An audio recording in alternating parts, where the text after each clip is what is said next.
Important question P Y Q के series में quadratic equation का क्वेश्चन नंबर 8 कह रहा है कि in a flight of 600 kilometre an aircraft was slow down due to bad weather.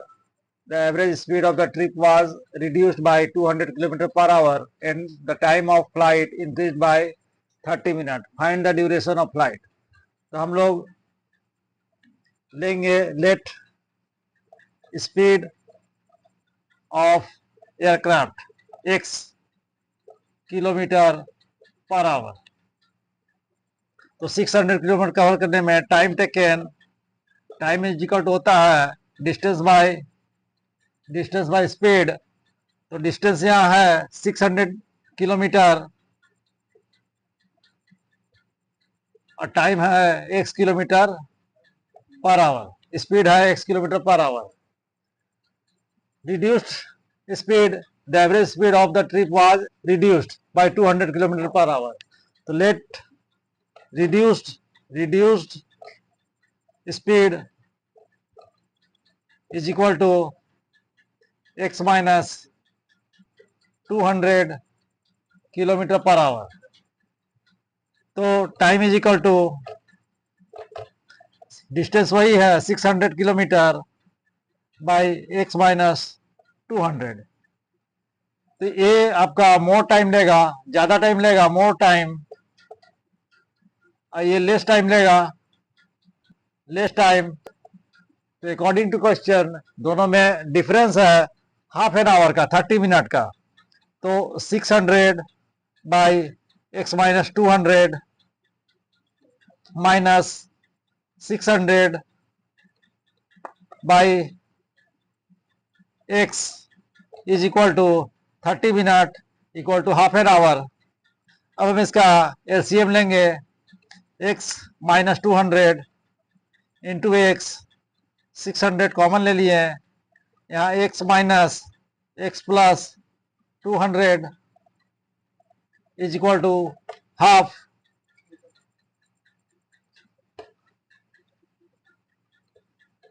आगे चल रहे हैं तो यहाँ हो गया 1200 इंटू x यहाँ कैंसिल हो गया 200. इधर आपका हो गया x square minus 200x. Next है यहाँ हो गया 2440 is equal to x square minus 200x. इसको हम लोग लेफ्ट साइड ले गए, इधर आपका जीरो हो गया minus 2440.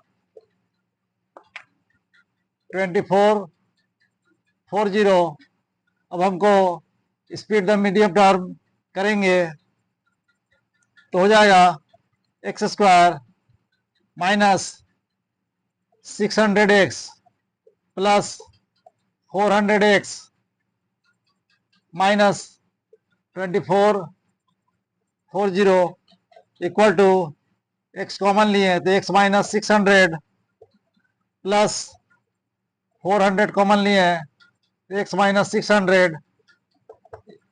This means equal to 0. तो इस तरह से देख रहे हैं x माइनस 600 कॉमन है, बचा आपका x प्लस 400 इक्वल टू 0. इस तरह से x minus 600 is equal to 0. तो x आपका स्पीड आ गया 600 kilometre per hour. Original speed 600 kilometre per hour आपका आ गया. तो समय कितना ले रहा? तो ड्यूरेशन ऑफ फ्लाइट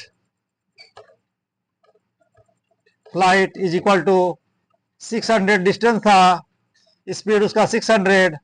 इस तरह से 1 आवर ड्यूरेशन ऑफ टाइम इसका हो गया 1 आवर. और अगर 30 मिनट लेट करता है तो इसका ड्यूरेशन ऑफ आवर हो जाएगा. Duration of hour 30 minute late, तो 1 आवर 30 मिनट इक्वल टू 1.5 घंटा. इस तरह से आपका क्वेश्चन को सॉल्व हुआ. Question number 9. Find the quadratic polynomial whose zeros are reciprocal of the zeros of the polynomial fx ax square plus bx plus c. मतलब इसका जो जीरोज है रिक्वायर्ड पोलिनोमियल का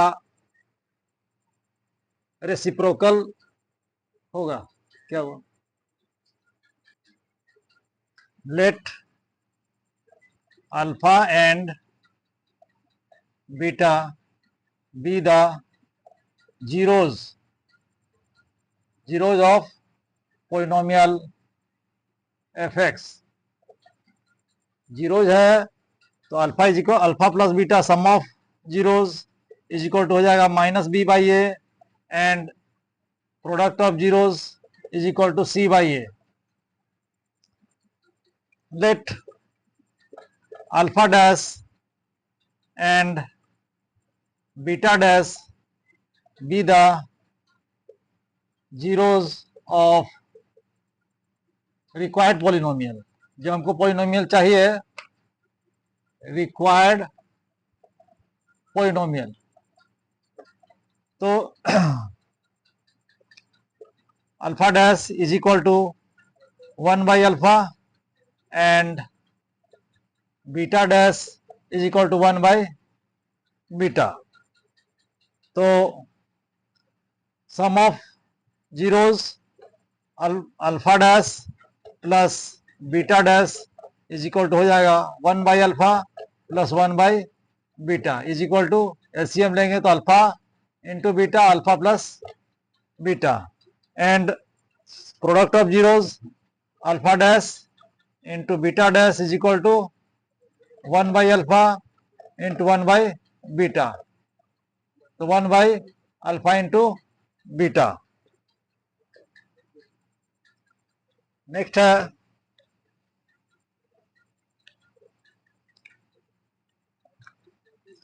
रिक्वायर्ड पॉलिनोमियल का फॉर्मूला होता है कि x square plus sum of x square minus sum of zeros x plus product of zeros. इसी में हम बैठाएंगे के x square sum of zeros minus alpha plus beta by alpha into beta x plus product of zero में 1 by alpha into beta.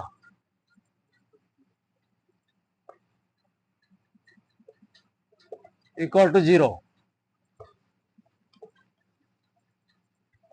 तो हम लोग जानते हैं x square alpha plus beta is equal to होता है minus B by A and alpha into beta is equal to होता है C by A X plus 1 by C by A. Next है X square minus A cancel हो जाएगा minus B by C X plus A by C के C LCM लेंगे तो C X square plus B X plus A equal to 0। इस तरह से हम लोग को रिक्वायर्ड पॉलिनोमियल मिल गया C X square plus B X plus A. ये आपका आंसर हुआ। क्वेश्चन नंबर 10 कह रहा है कि find the zeros of the polynomial. इस पॉलिनोमियल का जीरोज निकालना है and verify the relationship of the coefficients. Zeros of the coefficient का रिलेशनशिप निकालना है। तो इसका निकालने के लिए 7y स्क्वायर माइनस एलसीएम अगर लेते हैं 3 7y square minus into 3 11y minus 2 is equal to 0, तो 21y square minus 11y minus 2 is equal to 0। इसका हम स्प्लिट द मीडियम टर्म करेंगे तो 21y square minus 14y plus 3y minus 2 equal to 0। इसमें से दोनों में 7y एस कॉमन लेंगे तो यहाँ बच जाएगा 3y माइनस 2, यहाँ प्लस 1 कॉमन लेंगे तो 3y minus 2 equal to 0।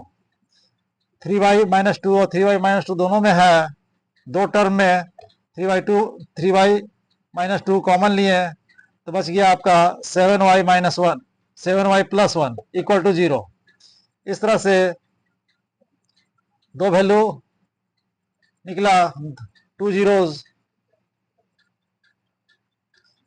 3y minus 2 equal to 0, y is equal to 2/3 and 7y plus 1 equal to 0, तो y is equal to minus 1/7। इस तरह से 2 zeros हमको मिल गया। हम देखते हैं अल्फा प्लस बीटा वेरीफाई करने के लिए अल्फा प्लस बीटा निकालेंगे तो alpha plus beta is equal to होता है minus B by A, minus B by A, तो माइनस बी आपका माइनस 11/3, ए आपका 7, तो माइनस माइनस प्लस 11/21। और इधर से अगर हम 2 zeros को ऐड कर देते हैं alpha plus beta is equal to एक वैल्यू हो गया 2/3 माइनस 1/7, एलसीएम लेंगे 21, 14 माइनस 3, 11/21। इस तरह से आपका वेरीफाई होता है अल्फा प्लस बीटा। इस प्रोडक्ट ऑफ इस तरह से प्रोडक्ट भी हम वेरीफाई कर सकते हैं। Alpha into beta is equal to हो जाएगा सी बाई ए, सी आपका है माइनस 2/3, ए आपका है 7, तो आ गया माइनस 2/21। और इधर से alpha into beta is equal to आ जाएगा 2/3 इंटू माइनस 1/7, ये भी आपका माइनस 2/21। इस तरह से देख रहे हैं कि प्रोडक्ट ऑफ जीरोज भी वेरीफाई हो गया और सम ऑफ जीरोज भी वेरीफाई हो गया। थैंक्स। क्वेश्चन नंबर 11 कह रहा है कि find the values of p for which the quadratic equation x square plus p x plus 16 is equal to 0 has equal roots, find the roots of equation so obtain. इस तरह से जो हमको equation मिलेगा उसका रूट्स फाइंड करना है। तो हम लोग जानते हैं कि इक्वल रूट्स जब होता है तो डिस्क्रिमिनेंट 0 होता है, तो डिस्क्रिमिनेंट होता है b square minus 4ac equal to 0। तो b के जगह यहाँ p दिया हुआ है तो p square minus 4ac equal to 0। तो पी स्क्वायर माइनस 4, a के जगह है यहाँ 1 और c के जगह 16 इक्वल टू 0। तो p square minus 64 equal to 0, p square minus 8 का स्क्वायर इक्वल टू 0। इस तरह से a square minus b square का फॉर्मूला में p plus 8 and p minus 8 equal to 0। इस तरह से p का दो वैल्यू मिला, p is equal to 8 and p is equal to minus 8। अब हम इसमें इक्वेशन में एक्स स्क्वायर प्लस पी के जगह हम 8 लेके चलेंगे, 8x प्लस 16 लेके चलते हैं इक्वल टू 0। तो देखते हैं x square plus 4x plus 16 equal to 0। x common लिए तो x प्लस 4 प्लस 4 कॉमन लिए तो x प्लस 4 इक्वल टू 0। इस तरह से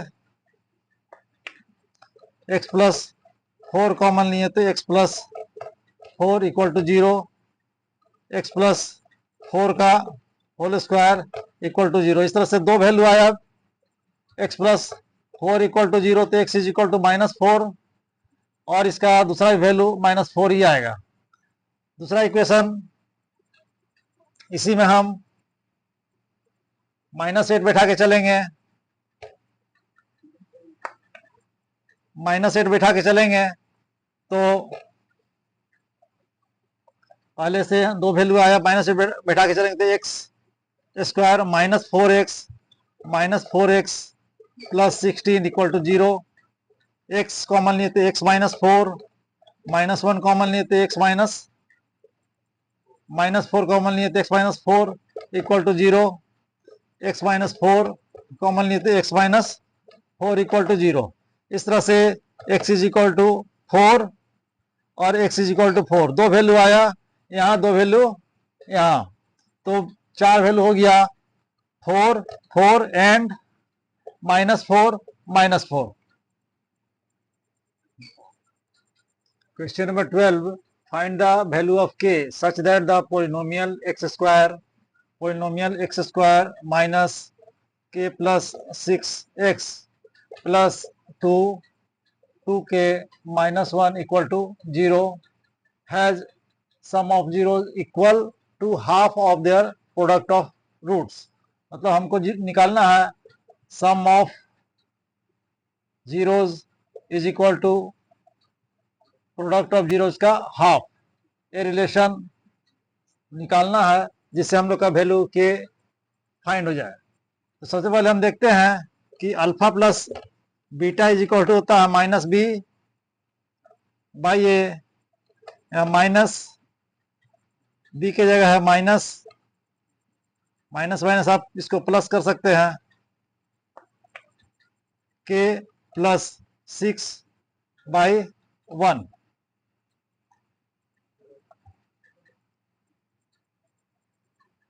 एंड अल्फा इंटू बीटा आपका हो जाएगा सी बाई ए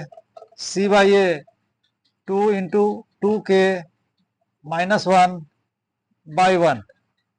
तो इस तरह से इस रिलेशन में हम बैठाएंगे तो यहाँ alpha plus beta is equal to k plus 6 and यहाँ है 2k -1 बाई, इस तरह से k 2, तो 2 आपका कैंसिल हो गया, तो k plus 6 is equal to 2k -1, 2k minus k 6 plus 1, तो k इज इक्वल टू 7 आपका प्राप्त हुआ। Thank you.